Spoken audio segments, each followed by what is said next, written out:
realidade, ela tem um viés específico.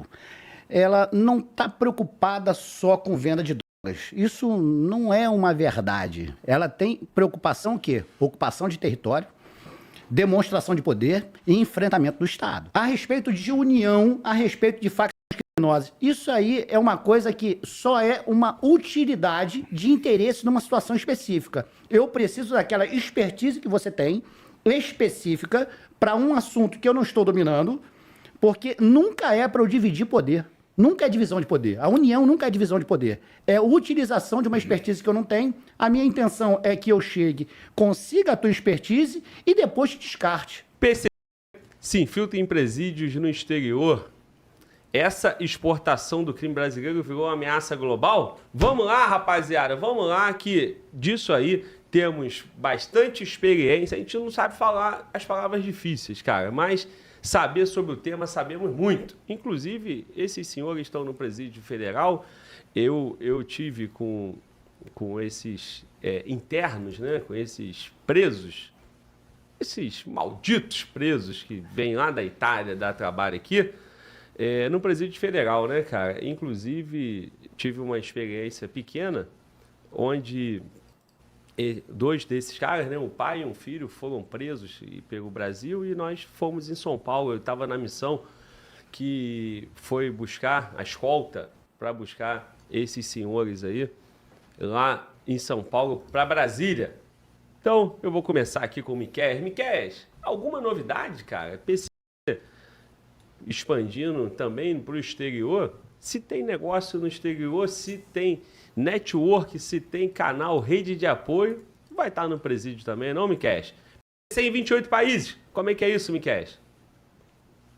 Glauber, a novidade agora nessa questão do PCC em 28 países não é sobre o fato do PCC ter ligações com outros países. Isso já era claro, uma vez que o PCC é um grande traficante internacional de drogas. O que chama atenção nessa reportagem que foi publicada recentemente é justamente o fato de que o PCC ele agora está fincando raízes nesses países. Não se trata mais só de fazer uma visita e fechar, combinar com o traficante daquele país de que as drogas serão enviadas do Brasil para lá. Mas sim, o que nós estamos vendo é um movimento de criações de células, núcleos do PCC em diversos países. E a preocupação que isso gera é porque facilita a lavagem de dinheiro. Estão sendo identificados cada vez mais situações onde o PCC está se aliando a grupos que não têm necessariamente interesse no tráfico, mas muitos desses grupos são grupos de fato terroristas, que o PCC faz negócio para obter armas e, em troca, lava o dinheiro dessas organizações terroristas. E a gente vê que essa atuação está se dando de maneira muito forte a partir de Portugal. Por quê? Portugal, segundo o levantamento aí, até com informações do promotor Lincoln Gaquia, né, um dos maiores especialistas e combatentes contra o PCC do judiciário brasileiro, ele diz o seguinte, que Portugal é o 5º país com mais membros do PCC integrando, né, essa organização fora do Brasil. Então, Portugal é o 5º país com maior número de integrantes do PCC, justamente porque o alto número de brasileiros por lá, a facilidade da língua, né, falarmos o mesmo idioma, a questão cultural também facilitando, faz com que o PCC se instale em Portugal e, a partir de lá, com o passaporte europeu, ele consegue expandir o negócio para outros países. Só que isso não está restrito à Europa, tá, Glauber? Quando a gente pega um mapa de atuação do PCC, nós vamos ver que ele está atuando na Europa, nos Estados Unidos e até mesmo no Japão. Células do PCC estão se formando, se organizando no Japão, e a preocupação que as autoridades desses países estão tendo é porque não é só mais uma organização criminosa, mas sim uma organização criminosa que vai combater as organizações criminosas que estão lá para assumir o lugar delas. Em 2019, nós tivemos isso no Paraguai, rebeliões em presídios que resultaram em 10 mortes, e o PCC está levando essa guerra do Paraguai, que ele também pratica no Brasil, contra o Comando Especial no Nordeste, ele está levando agora para a Europa, para a Ásia e até, em menor número, por enquanto, para a Oceania. Senhores, já assusta o Brasil, né, o fato do PCC se expandir por todo o território nacional, né? Mas, quando a gente vê no noticiário, né, que o PCC, o maior negócio do PCC hoje é a exportação, né, de coca, principalmente, né, do pó, ele vai ter que ter base lá, né? Ele vai ter que ter sustento lá, ele vai ter que se manter, né? E aí eles vão infiltrando os países e o presídio, né? Não é diferente. Os caras são presos lá e eles formam a rede do presídio para fora. Falando de presídio para fora, nós temos aqui hoje, né, a presença do Oliveira, né? Nosso querido Oliveira General, que sabe muito disso, sabe muito disso. Se eu não perdi a conta, acho que o Oliveira já tem 26 anos de experiência, 27, 28, porra, é porque quando eu te conheci era 26, né? Então, eu fiquei perdido no tempo. Então, Oliveira sabe muito bem isso, acompanhou esse processo, acompanhou essas dificuldades, a ineficiência do Estado, né? Isso aí, palavras do Fala Glóbal, porque, de fato, o Estado brasileiro foi ineficiente. Mas percebemos que não é só o Estado brasileiro, né? Tem mais 28 países aí. Oliveira, PCC, atuação dentro de presídio e o impacto disso dentro dos países, na rua, na criminalidade. Por favor, irmão. Vou te fazer um pequeno resumo, porque, na verdade, assim, a criminalidade, ela tem um viés específico. Ela não está preocupada só com venda de drogas. Isso não é uma verdade. Ela tem preocupação o quê? Ocupação de território, demonstração de poder e enfrentamento do Estado. Então, assim, para que haja sucesso, é sempre o quê? Eu preciso dominar o território, aí eu domino o território, aí eu preciso de mais armas, eu preciso aumentar a minha rede de dominação daquele ambiente territorial, que preciso de quê? De mais armas e mais criminosos para poder ocupar aquele espaço. Automaticamente eu me torno mais poderoso e eu preciso, para continuar poderoso, aumentar o meu território. Então, a venda de drogas está virando uma coisa secundária no meio da criminalidade. A respeito de união, a respeito de facções criminosas. Isso aí é uma coisa que só é uma utilidade de interesse numa situação específica. Eu preciso daquela expertise que você tem, específica, para um assunto que eu não estou dominando, porque nunca é para eu dividir poder. Nunca é divisão de poder. A união nunca é divisão de poder. É utilização de uma expertise que eu não tenho. A minha intenção é que eu chegue, consiga a tua expertise e depois te descarte. O problema é que, como o mundo pirata, numa união espera-se que haja divisão de interesse e divisão de lucros e poder. Mas isso nunca é real. Então, alguém tem que ter o poder de mando, o poder de fala. E, na verdade, todo mundo quer ser o rei pirata. Isso nunca vai dar certo e nunca deu. É sempre uma utilização de algo específico. Eu preciso o quê? Da sua rede de distribuição de drogas. Eu preciso de como você administra a sua lavagem de dinheiro. Eu preciso de como você pode simplesmente administrar a sua equipe criminosa. Como é que é a distribuição na sua área? Como é que você tem essa área de distribuição? Como é que você faz para que não invadam a tua área? Como é que é a tua atuação dentro do intramuros? E isso é uma coisa que, na verdade, há uma certa confusão que o pessoal de casa tem que saber, que há uma certa confusão a respeito de... A criminalidade está intramuros, ela veio de fora e automaticamente essas pessoas são presas e vão para dentro do cárcere, ou é de dentro do cárcere que influencia a criminalidade na rua? E isso é uma coisa que a gente tem que analisar com muita calma. Porque a criminalidade manda de dentro da cadeia ou a criminalidade chega na cadeia porque acontece na rua? É uma simbiose que não dá mais para desassociar. É impossível essa desassociação. E outra coisa que eu acho muito importante, nós temos que pensar o seguinte: o brasileiro sempre vai ser favorável para qualquer organização criminosa a nível mundial, porque o brasileiro não tem rosto. O brasileiro, ele é o quê? Oriental, ele é do norte, ele é caucasiano, ele é negro, ele é afrodescendente. Não importa. O brasileiro, ele consegue, com o seu passaporte, estar em qualquer lugar. Se a atitude não for desfavorável, não tiver uma investigação que faça com que ele seja suspeito, ele, na verdade, o brasileiro é a coisa mais favorável para uma organização criminosa que existe no mundo. Ele consegue entrar em qualquer país. E isso que você falou, general, é o seguinte, cara. Essa dinâmica, né? Isso é muito interessante. Como que o PCC chega em 28 países? Ele chega primeiro na rua e se infiltra no presídio? Ou O que é de fora para dentro, de dentro para fora. Aonde está o controle do PCC? Ele controla a cadeia para conseguir essa dinâmica, porque na cadeia tem o intercâmbio, né? Tem o network, tem as lideranças. Como é que você acredita que essa dinâmica se espalha aí por 28 países? Eu acho que é a utilização do PCC pela dinâmica que ele conseguiu empreender no seu modus operandi de exercer a criminalidade. Primeira coisa que ele fez para dominar a rua, dominou a cadeia. Ele dominou a cadeia de uma maneira que ele, hoje em dia, praticamente é uma facção única no estado de São Paulo, que é um estado, né, muito grande, tem uma malha carcerária muito grande, então ele domina completamente a massa carcerária a nível de São Paulo, ele é único e ele exerce de uma maneira com mão de ferro. Então é um lugar que o PCC ele tem essa livre, esse domínio pleno sobre a massa carcerária. As lideranças, logicamente, que exercem esse poder de como vai acontecer as coisas dentro do cárcere de uma maneira muito eficiente e extremamente agressiva e sanguinária. Independente do modus operandi do PCC, a nível nacional, todos exercem de uma maneira muito semelhante.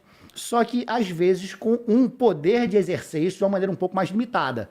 O PCC, como conseguiu se transformar numa facção única, num Estado poderoso financeiramente e a nível de quantidade, né, de integrantes, seja na rua ou seja dentro da massa carcerária, ele consegue exercer isso de uma maneira muito eficiente, mesmo que seja extremamente desfavorável para o Estado. Então, o que acontece? Todo mundo quer esse modus operandi. Como é que você consegue? Como é que você conseguiu? Como é que você conseguiu chegar lá? Como é que você consegue manter isso de uma maneira tão eficiente a nível de criminalidade? Toda organização criminosa quer saber disso. Então, tem essas pseudo-associações que nunca vão acontecer de maneira real, nunca vai acontecer de maneira real. Então, eles querem saber, tentar buscar essa informação que nunca vai ser dada de verdade. Eles sempre vão estar guerreando.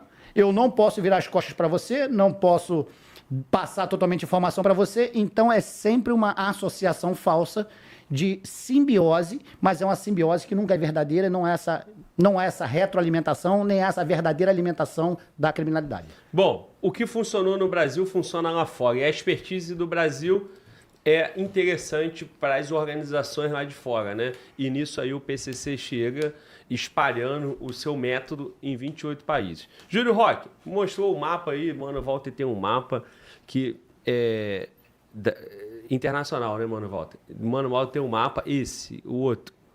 Tem um mapa que mostra, esse, por favor, muito obrigado. Que mostra aí uma concentração, né? Mas também mostra, cara, o PCC não só na Europa, né? Na Ásia, em vários pontos do mundo, né? E aí, se você pensa, quanto que chega a cocaína na Europa?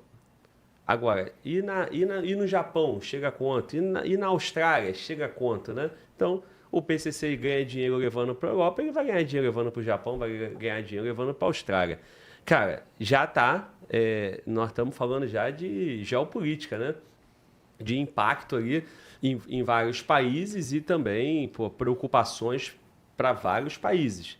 Hoje, 2025, são 28 países. Quanto será daqui a 10 anos, 2035? Que força será essa? Ninguém está fazendo nada? O Brasil é ineficiente, o Brasil é hub da cocaína, né? Então, sai de Peru, Colômbia e Bolívia, passa pelo Brasil, o PCC leva até essas outras máfias e organizações no mundo.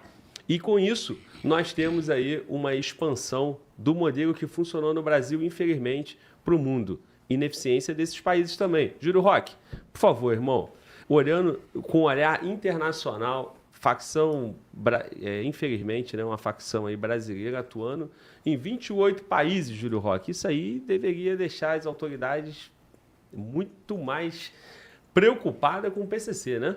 Por favor, Júlio Roque. Glauber, boa noite. A internacionalização de todos esses ativos, é isso que mostra toda essa dinâmica. A internacionalização mostra que o poder e o financeiro está atingindo lugares jamais vistos. O PCC, ele se comporta como uma empresa. Vimos notoriamente que é uma empresa, tendo seu CEO e suas decisões geoestratégicas nesse momento. Saímos de uma organização criminosa que estava estacionada no Brasil, mais precisamente no estado de São Paulo, para todo o mundo. As conexões são infinitas. Nós estamos falando de conexões com a Ásia, conexões com o Canadá, conexões com os Estados Unidos e principalmente com a Europa. Vejo que Portugal, né, é um grande centro dessas conexões com o crime. Mas temos que lembrar que todos os países que possuem imigrantes brasileiros são alvos deste modus operandi, como disse o amigo Guerreiro aqui da bancada, de atuação. Então, quando você quer expandir, né, seu império, né, como todas as guerras, vamos citar aqui agora o nazismo para fazer uma breve comparação. O nazismo, ele saiu da Alemanha na Europa e conquistou o mundo, guerreou na África, guerreou na Ásia, guerreou na Europa, guerreou em todas as partes do globo. Essa internacionalização traz recursos, traz ativos e torna essa empresa muito rentável. E é isso que os grandes dirigentes do crime organizado do PCC estão voltados. Passaram de uma mera lavagem de dinheiro em alguns locais do nosso país para agora uma empresa como uma pirâmide, onde esse CEO ou esse olho que tudo vê está em todos os lugares e praticamente em todos os continentes. Isso traz poder, novas conexões e eu acho que além das autoridades brasileiras, tanto a Polícia Federal quanto a Polícia Penal, como muito foi citado aqui, que nasce essas empreitadas dentro do sistema penal, estão extrapolando os muros, estão extrapolando os limites desses países, desse país que é o nosso e dos outros países. Então, eu acho que as autoridades brasileiras têm que abrir os olhos, têm que ter noções e atitudes enérgicas contra isso e sucinto também as autoridades internacionais, como a Interpol, como o governo Trump, que anda combatendo, né, essa imigração maquiada com criminalidade. Então, vamos chamar a atenção de todas as autoridades brasileiras e todas as autoridades internacionais. Muito bom, Júlio Roque. Senhores, quando vocês acompanham notícias, né, como uma que eu abri aqui no meu celular, eu citei ali uma experiência que eu tive, né, que eu fui fazer a escolta, né, como policial penal federal, compus a escolta para buscar dois presos, né, presos pela Polícia Federal da máfia, né, italiana, Granghena, né, esse aí, o jeito do Fala Globo de falar, né, Granghena.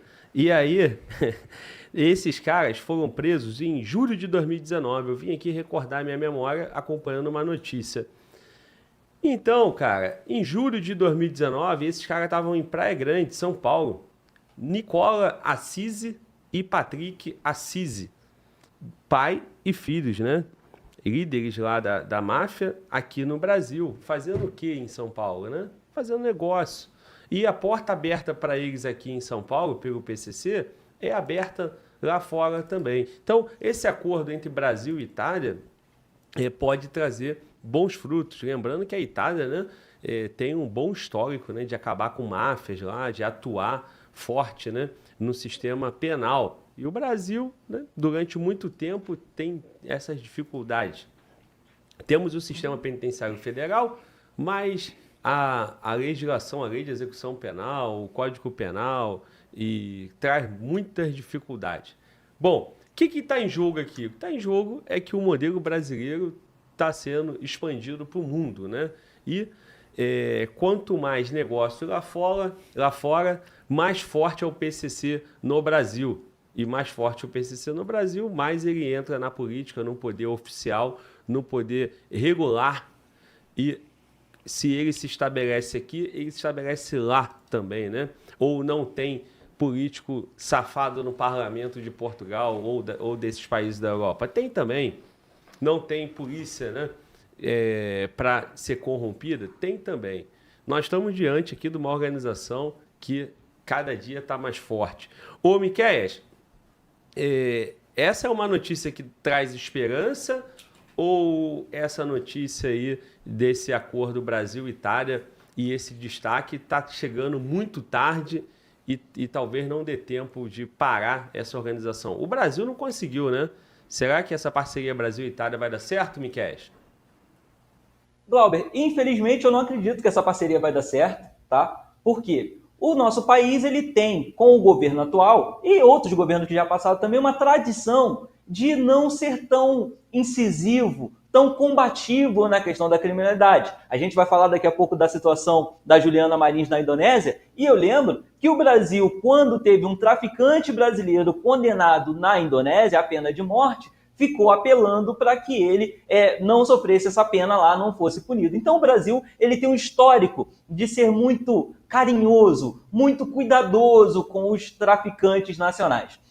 Não só os nacionais, né? Até os internacionais, a gente vê que eles conseguem no Brasil ter aí grandes vantagens. E aí, quando eu falo que, não, além de não ver muito futuro nisso, a gente percebe que realmente chegou tarde, Glauber, como você disse. Porque olha só, o André do Rap, por exemplo, chegou a ficar 1 ano escondido em Portugal antes de ser preso aqui no Brasil e solto pelo STF.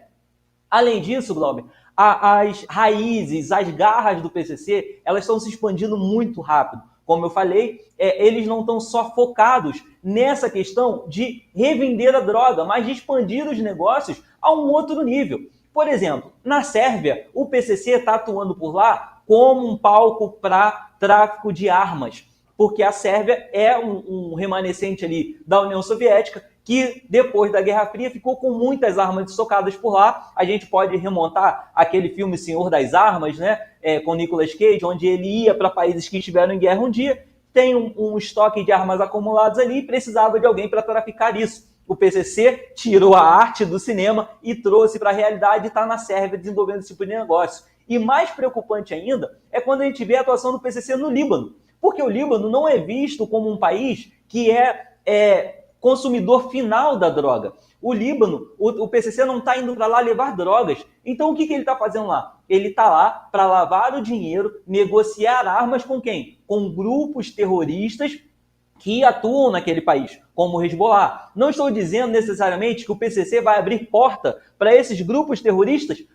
praticarem atos terroristas no Brasil. Não, mas que a atuação deles junto a esses grupos favorece o terrorismo a nível mundial. Então nós temos aí um cenário onde uma organização de traficantes está abrindo portas para que a gente tenha atentados terroristas por todo o mundo. E isso faz com que outros países tenham maus olhos para o Brasil, porque o Brasil é um país que cuida daqueles que favorecem o terrorismo em outro lugar. E aí, os acordos que estão sendo firmados entre Brasil e Itália, esse ano nós tivemos um acordo Brasil-Portugal também, feito em fevereiro, sobre essa questão do tráfico de drogas, vão se tornar inócuos e o Brasil corre risco de ser sancionado como uma nação que facilita a organização do terrorismo. Inclusive, eu relembro aqui aos senhores, em 2015, nós aprovamos uma lei, um início, um projeto de lei ali antiterrorismo, nas coxas, mal feito, para atender justamente uma reivindicação dos países da ONU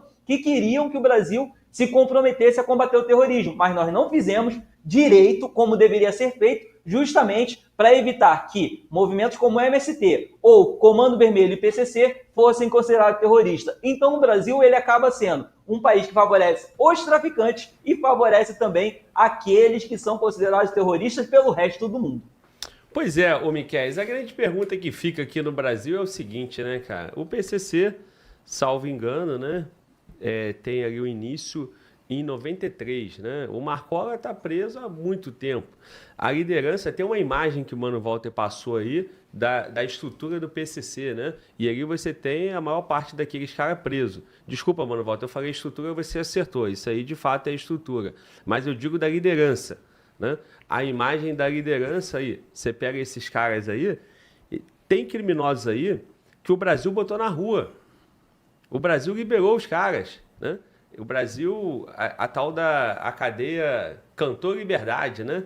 E nunca mais vai ver.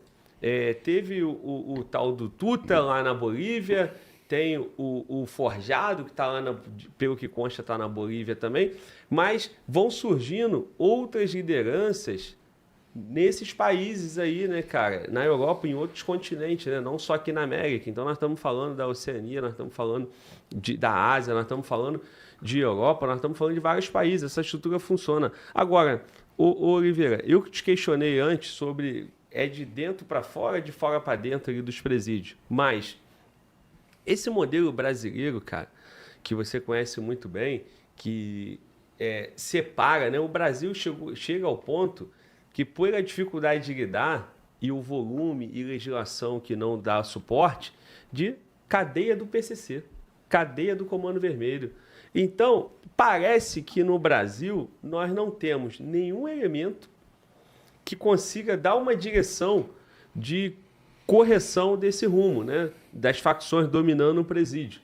E o outro ponto é o fato das facções criminosas promoverem guerras, né, que nem você destacou, por território, e isso aí vai tendo uma expansão, né? É como se fosse o plano ali do business dele, do negócio, que como uma grande loja que tem um plano, né, uma rede aí varejista que fala o plano estratégico para os próximos 5 anos é abrir 250 lojas pelo Brasil. Parece que o PCC vai conseguindo articular isso tanto no Brasil, como esse mapa que está aparecendo aí, como no país todo, no mundo todo, como no mundo todo. Cara, com a tua experiência, cara, o que tu pode deixar pra gente aí de um ponto principal que as autoridades têm que atuar para corrigir o que está dentro, né? Porque, em tese, o presídio é domínio do Estado, né? Não só do Estado brasileiro, do Estado de Portugal, da Itália, e pelo visto eles dominam aqui, dominam lá também, né? Por favor, general. Eu acho que essa é a resposta de $1 milhão. E existem formatos de administração, existem administrações que não reconhecem essa parte de facção criminosa, entende como criminalidade, a criminalidade de uma maneira geral, não importa se você veio da facção A, facção B, e existem administrações que, por experiências específicas, resolvem fazer essa diferenciação, essa separação entre facção A e facção B, porque realmente é responsabilidade do Estado a saúde, a vida do interno do custodiado. Então, como esse viés de administração resolve separar, não só em galerias, às vezes até a nível de unidade prisional. O que nós temos que eu acho que é importante ressaltar, que é exatamente o viés da tradição. Como toda criança, todo profissional, você tem o sonho de ascensão. Não só profissional, como aquela imagem que se eu me tornei internacional, eu sou uma pessoa de sucesso. Se eu estou treinando para algum esporte, se eu sou uma pessoa de business, se eu estou numa empresa, quando eu amplio essa minha área de atuação, teoricamente, eu estou com sucesso. Logicamente, o PCC, perto de uma máfia italiana, é um embrionário. Mas eles querem saber o quê? Como é que você consegue ter essa atuação específica? Será que o problema é impunidade? Será que como você consegue corromper para que haja impunidade? Qual é realmente o segredo do seu sucesso? Mesmo você sendo mais novo do que eu, o que você tem que eu não percebi ainda? O PCC quer saber como aquele mais antigo conseguiu esse sucesso, mesmo que depois tenha havido uma luta muito eficiente, um combate muito eficiente à criminalidade na Itália especificamente, a respeito das máfias, enfim. Mas precisamos entender o que cada um precisa do outro.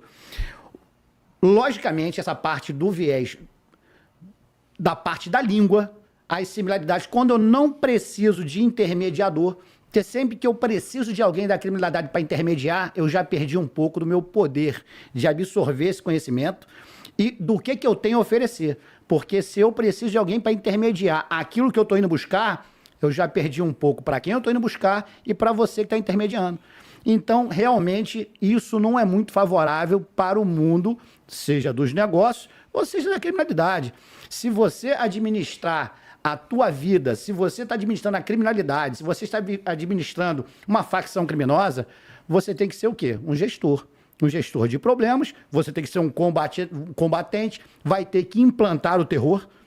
Então, será que facções criminosas, terrorismo, e existe realmente essa similaridade? Lógico que tem. Você, para implantar o terror, seja através do terrorismo ou da criminalidade, você tem que impor a violência e tem que ser um respeito absoluto. Você só consegue isso através de muita, muita violência e temor daqueles que estão lá tentando uma fatia desse mercado ou simplesmente eu não quero participar disso porque eu não quero participar dessa violência. Então, a gente tem que olhar como um olhar macro, mas entendendo na parte micro o que acontece nos bastidores. Não importa só os resultados que a gente vê como sociedade. Você tem que entender como a mente dessa rede criminosa funciona e isso é importante para você, espectador, e para nós, como operacionais, gestores de segurança pública.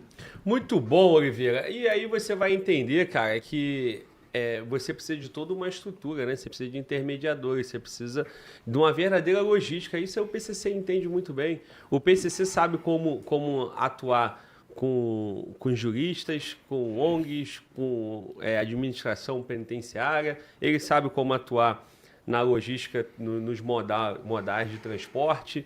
Ele sabe como atuar de todas as formas, né? Então, quem mais no mundo tem essa capacidade? Talvez o PCC se destaque. E isso é muito triste, né, cara? Isso aí, para o Brasil, nós estamos vendo aí que o Brasil criou um verdadeiro monstro, né? Ou permitiu que um verdadeiro monstro se tornasse. Agora, sabemos da dificuldade do Estado brasileiro, sabemos da falta de compromisso do Estado brasileiro com a segurança pública. A nossa esperança, infelizmente, tem que vir desses outros 27 países, né? Para saber se teremos uma articulação ali que freie a capacidade financeira do PCC. Mano, Walter, nós temos uma manifestação da nossa audiência aí. Chegaram 2 superchats, né? Isso. Falando sobre isso. Por favor, leia pra gente. Tivemos aqui a Fabiana Grossi, ela falou o seguinte: boa noite, Glauber. As facções criminosas são extremamente organizadas, autônomas, com suas próprias leis, julgamentos, sentenças e penas de morte. Infelizmente, o Brasil está subjugado ao crime. E no superchat posterior, ela falou o seguinte: o melhor que o Brasil exporta é o pior, o crime, que é mais organizado que se tem por aqui, mas o que esperar de um país com corrupção sistêmica e que institucionalmente apoia regimes ditatoriais que financiam o terrorismo? Acabamos ruídos. Excelente, cara. Vou passar aqui com os nossos amigos, bem curto aí, cara, só para rodar todo mundo pontuando aí brevemente o comentário da nossa audiência. Júlio Roque, por favor.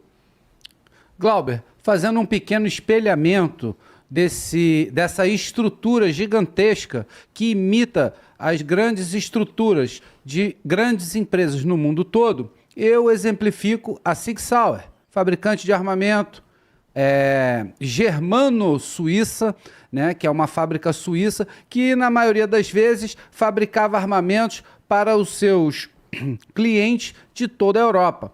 Hoje em dia, a Sig Sauer, ela está estacionada com a maior fábrica e o maior centro de treinamento de tiro do mundo nos Estados Unidos. Então, é para demonstrar que um fabricante europeu de armas de muito boa qualidade se instalou dentro de um país que é o maior consumidor de armas do planeta, chamado Estados Unidos da América. Com isso, ela consegue uma hegemonia e também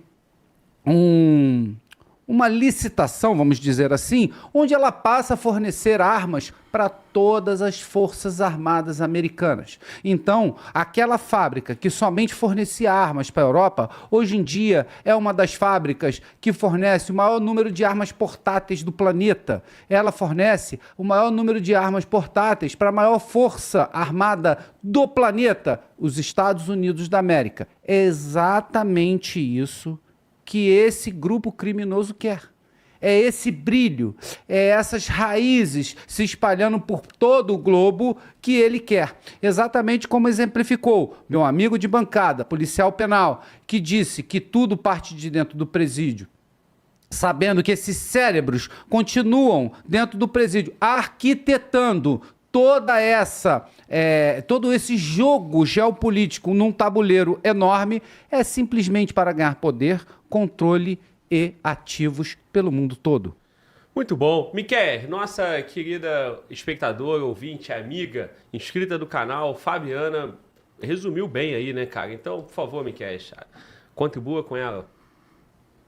Glauber, realmente, o Brasil, ele está se tornando aí um berçário de crimes. O Brasil podia ser berçário de muita coisa. Berçário para alimentar o mundo, berçário para desenvolver tecnologia de saúde, berçário para desenvolver atletas, berçário para desenvolver todo tipo de coisa benéfica para o mundo. Mas, infelizmente, a nossa leniência dos nossos governantes com os criminosos do Brasil faz com que o Brasil, na verdade, se torne um dos maiores exportadores de crimes, exportadores de bandidos. E, infelizmente, Glauber, de criminosos que não têm escrúpulos de nenhum tipo, não têm limites. Enquanto alguns tratam eles como pequenos comerciantes de entorpecentes, o que nós vemos são essas quadrilhas se organizando para o ponto de cobrar dinheiro para as pessoas morarem, para as pessoas terem direito à água em suas casas e agora se tornando grandes financiadores de organizações terroristas de fato.